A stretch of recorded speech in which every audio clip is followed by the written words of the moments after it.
The ketogenic diet, better known as the keto diet, or just keto, has been touted as a holy grail weight loss method by celebs like Jenna Jameson and Halle Berry, alongside many slim-down Instagram influencers. While all this sounds pretty great, keto isn't exactly the golden ticket to eternal youth or weight loss. When it comes to slimming down in particular, keto is controversial. Here are 7 dangers you should know about it. If you're new to keto, the diet is pretty simple.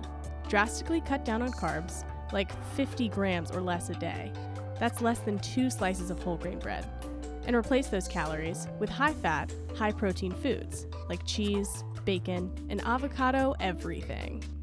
The idea is that over time, cutting down on carbs can launch you into a state of ketosis, hence the name keto, which is where your carb-deprived body begins burning fat rather than sugar for energy. Some studies suggest that having an alternative fuel source may spare muscles from breaking down during high-intensity workouts and can also increase your athletic performance.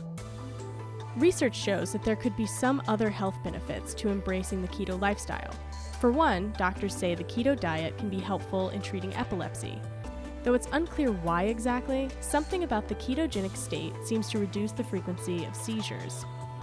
Animal studies also suggest it could have anti-aging, anti-inflammatory, and cancer-fighting benefits as well. But keep in mind, these are just animal studies at this point. Danger number 1. You might catch the keto flu. Adjusting to any new diet can be hard, but going keto may actually make you feel sick for the first few days. This is widely known as the keto flu. Kristen Kaiser, a dietitian at Pura Vida Behavioral Nutrition, explains why this happens. Keto is really interesting. From a biochemistry standpoint, it's a very unique diet. Keto flu is very well named. People experience flu-like symptoms and they might be lethargic, fatigued. Some people vomit, some people are sweating. Most diets, you are not actually going into a different physiological state.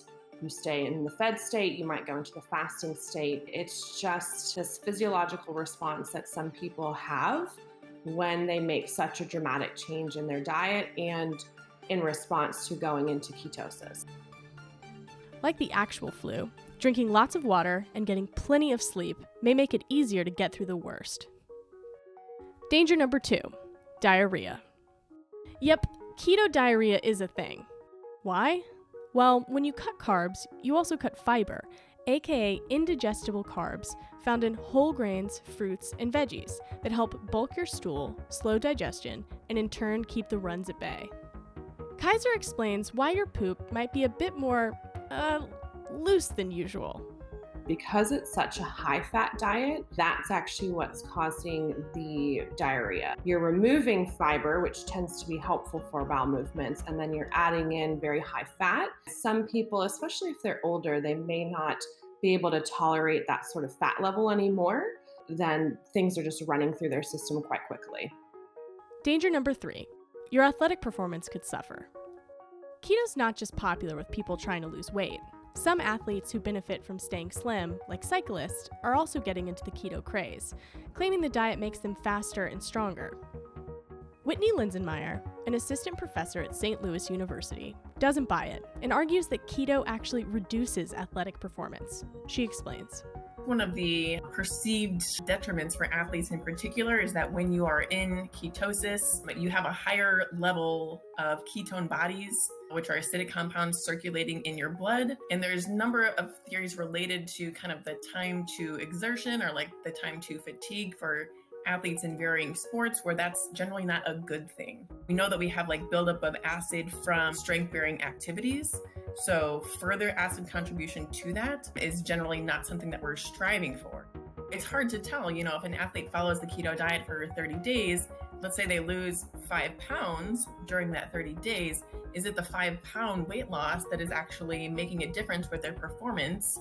Or is it actually the state of being in ketosis? And right now the research, I don't think we know enough to be able to say definitively, but I would say skeptics kind of think that it's more so the weight loss than the actual state of ketosis. Danger number 4, going keto could trigger a potentially fatal side effect. Ketosis is a good thing on the keto diet. Burn that fat. KETOACIDOSIS, on the other hand, is a seriously dangerous, while rare, side effect of the keto diet. Kaiser explains. Ketoacidosis, absolutely. It is very serious. It is very unlikely for most people following the keto diet, but ketone bodies, which are being produced when you're in ketosis, they are acidic. And what can happen in some people is ketones can build up in your blood and it actually turns your blood acidic. And we have a very small pH range that's safe for our blood. You can absolutely end up in the ER, end up in the ICU. It is something that is life-threatening. If you're on keto and you notice your mouth is dry, you're peeing a ton, have bad breath or trouble breathing, these are all potential signs of ketoacidosis and cause to call a doctor for help ASAP. Danger number 5. Even if you lose weight on keto, you might not keep it off. Many of us could write a love letter to carbs, and because you have to cut back on them so much, keto can be seen as a restrictive diet, one that some health experts say might not be the best to follow long term. Plus, if you've heard anything about diets, chances are you've heard that the best diet plan is one that you can, stick with long term. Otherwise, you risk regaining all of the weight you worked so hard to lose the moment you go back to your old eating habits. Danger number 6. You could lose muscle mass and zap your metabolism. More bad news. Some of your weight loss on keto could be due to the loss of muscle mass, especially if you're loading up on more fat than protein. Because muscle burns more calories than fat, the effect on your metabolism is not good. We'll let Kaiser explain the science behind this phenomenon.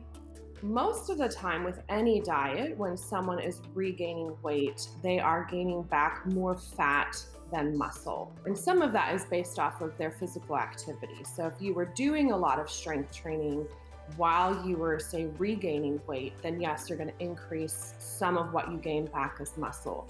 But in general, anytime someone loses weight and regains it, they're regaining it in a higher proportion of fat. The fat that you regain isn't going to be helpful, and so your baseline metabolism can actually drop.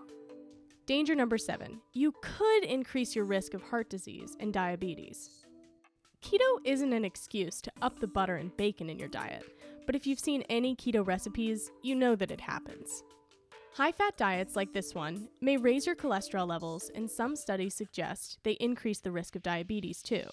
Some doctors even call keto a cardiologist's nightmare.